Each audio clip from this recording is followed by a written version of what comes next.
In this situation where I have a bag containing 6 marbles, 3 red, 2 blue and 1 green, and I'm selecting 2 of the marbles without replacement, I can represent this with a tree diagram, where each branch of the tree diagram represents 1 marble. So the first marble I select could be red, and so there are 3 red branches, 2 blue branches and 1 green branch. After I've selected the red, I then only have 2 reds, 2 blues and 1 green. This is repeated for the other reds. If I've selected a blue, it changes the number of blues in the bag, and once I've selected a green, I've only got reds and blues in the bag. This can be simplified where instead of having 3 branches of red, 2 of blue, 1 of green, I just have 1 of each, but I note the probability on each branch. So to start with, we have 3 out of 6 red, 2 out of 6 blue, 1 out of 6 green, and we note the subsequent probabilities. And then if I want to know the probability of, for example, selecting 2 reds, I can multiply along the branches. But I can simplify this tree diagram even further if, for example, I'm only interested in the red marbles and how many red marbles I'm selecting. So I can say the probability of selecting a red marble to start with is 3 out of 6, and the probability of not selecting a red marble, symbolised by R dash, is also 3 out of 6. Once I've chosen a red marble, there are 2 remaining in the bag out of 5, and still 3 non-red marbles in the bag. If the first marble I choose is not red, the chance that the second marble is red is 3 out of 5, and once I've chosen a marble that's not red, the chance of choosing another one that's not red is now 2 out of 5.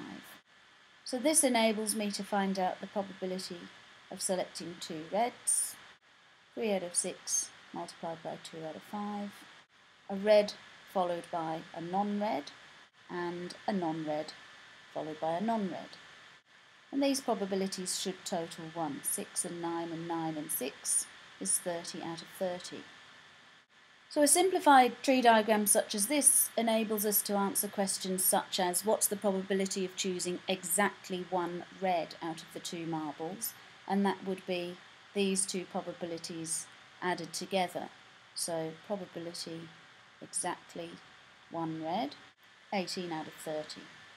Or probability of selecting no reds, 6 out of 30. A slightly different scenario now, where you can see I have 10 marbles, 5 red, 3 blue and 2 green, and we're going to select 2 marbles, but this time with replacement. So I'm going to start with a tree diagram and note the probabilities on each branch. And because this problem is with replacement, after I've chosen a red marble, I put it back. There are still 5 red marbles in the bag, and there are still 10 marbles altogether in the bag. So the probabilities don't change. So the probability that I select a red then a blue, if I multiply along the branches, red then blue is 5 over 10 multiplied by 3 over 10. So 15 out of 100. Probability that I select 2 the same colour means that I could have red, red, blue, blue or green, green. So I'm going to work out these probabilities separately and then add them together. Probability of red, red, 5 over 10 multiplied by 5 over 10. Probability of blue, blue is 9 over 100. And probability of green, green, 4 over 100. So probability that they are 2 the same is those 3 probabilities added together. And then finally we have a conditional probability question. So we want the probability that I select 2 reds given that both are the same colour.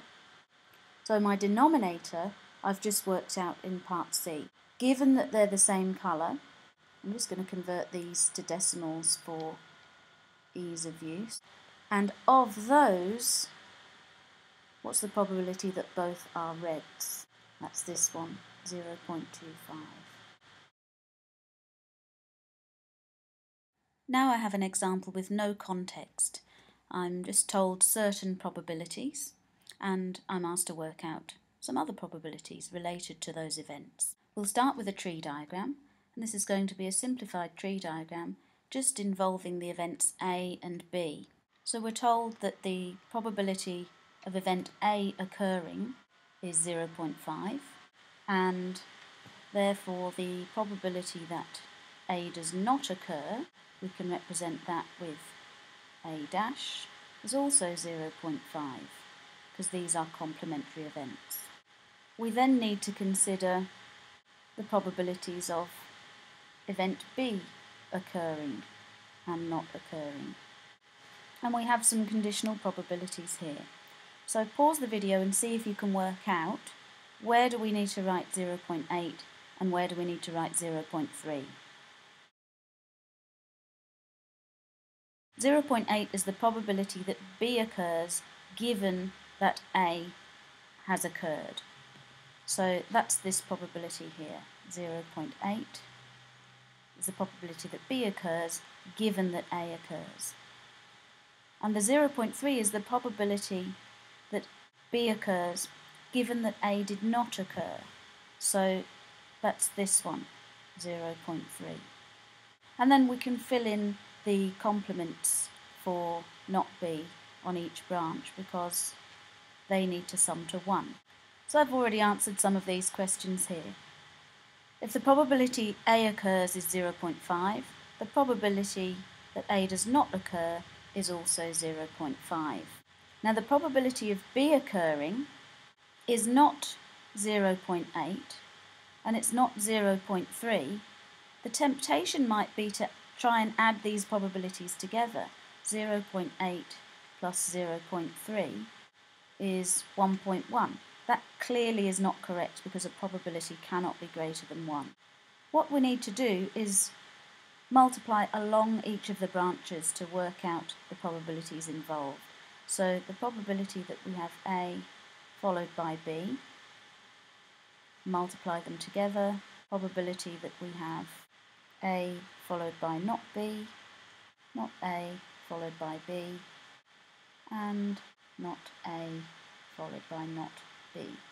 So to answer question C, what's the probability of B occurring? Well, there are two ways that B can occur, either after A has occurred or after A has not occurred, and these two added together are 0.55. Next, we're asked to find the probability that B does not occur given that A has occurred. So we're only looking at this section of the tree diagram, the probability that B does not occur, and we're given that A has occurred, so we don't need to worry about any of this, it's just the 0.2. But the probability A occurs given that B occurs, we do need to do a bit of work here. So given that B occurs, we work that out in part C, that's our denominator, but remember it's conditional probability, so we're not taking these into account at all. We just want the probability that A occurs given B has occurred, which is the 0.4. And we don't leave fractions with decimals in the numerator or the denominator, so we can simplify this to 40 out of 55.